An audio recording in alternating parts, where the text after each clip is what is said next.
ہمارے ملک ہندوستان کے اندر کچھ سالوں پہلے 100-150 سال پہلے بہت بڑے اللہ کے بندے گزرے ہیں، حضرت مولانا ظفر علی عثمانی علیہ رحمہ، خانوی علیہ رحمہ. وہ جب حج کے لیے تشریف لے گئے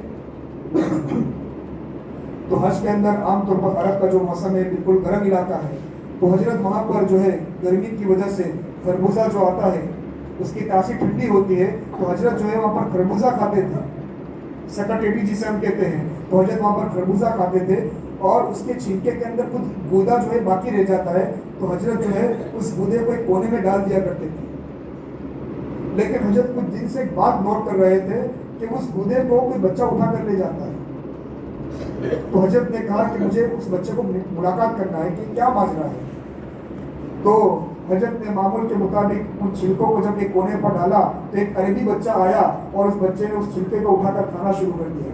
حضرت نے پوچھا کہ بچے ایسی کیا مجبوری ہے کہ تو ان چھلکوں کو کھا رہا ہے.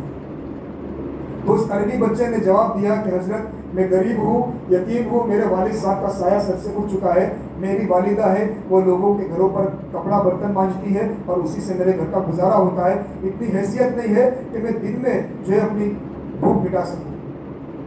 حضرت کو بڑا ترس آیا. حضرت نے کہا کہ میں تجھے ہندوستان لے جاؤں گا اور وہاں تجھے عالم با عمل بنا کر واپس تجھے تیرے وطن پر چھوڑ دوں گا. چھوٹا سا بچہ ہے، اس کے دل کے جذبات کو دیکھیے. اس بچے نے کہا کہ حضرت میں پہلے اپنی والدہ سے اجازت لے لوں کیونکہ میری والدہ کے علاوہ میرا یہاں پر کوئی نہیں. تو بچہ جب اپنی اماں سے اجازت لینے کے لیے جا رہا تھا تو راستے میں پیارے آقا علیہ السلام کا روزہ مبارک سامنے آیا. جب روزہ سامنے آیا تو وہ بچہ کچھ دیر کے لیے وہاں پر کھڑا ہو گیا اور برابر روزے رسول صلی اللہ علیہ وسلم کو اور اس سنہری جالی کو دیکھنے لگا. نگاہیں وہاں پر ٹکا دی، اس کی نگاہیں کہیں اور جاتی نہیں تھی، بس وہاں پر دیکھ کر سوچنے لگا.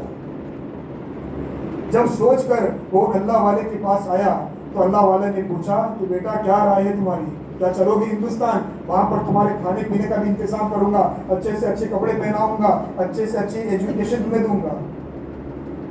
تو بچے نے ایک عجیب و غریب جواب دیا. وہ جواب ہماری زندگی بدلنے کے لیے کافی ہے اور ہمارے دل میں اسے دکھانے کی ضرورت ہے.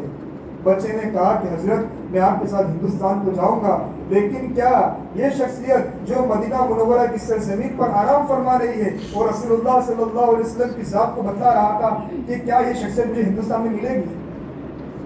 اگر یہ نبی مجھے وہاں مل جائے تو میں ابھی تمہارے ساتھ چلنے کے تیار ہوں. تو حضرت نے کہا کہ بچے اگر یہ نبی ہندوستان میں ملتے تو میں عرب کیوں آتا؟ یہ مدینہ والے اگر مجھے ہندوستان میں مل جاتے تو میں مدینہ کی سرزمین میں کیوں آتا؟ انہی نبی کے لیے تو میں یہاں پر آیا ہوں، انہی کی سفارش اور انہی کی محبت مجھے یہاں کھینچ کر لائی ہے. تو بچے نے منع کر دیا کہ حضرت جب اس نبی کے در کو میں کبھی نہیں چھوڑ سکتا، میں بھوک کی زندگی گزارنا پسند کروں گا، یتیمی کی زندگی گزارنا پسند کروں گا اور اسی بھوک کے عالم میں دنیا سے رخصت ہو جاؤں گا، لیکن اس نبی کے در کو چھوڑنا میں گوارا نہیں کروں گا. یہ اس عربی بچے کا ایمان تھا. آج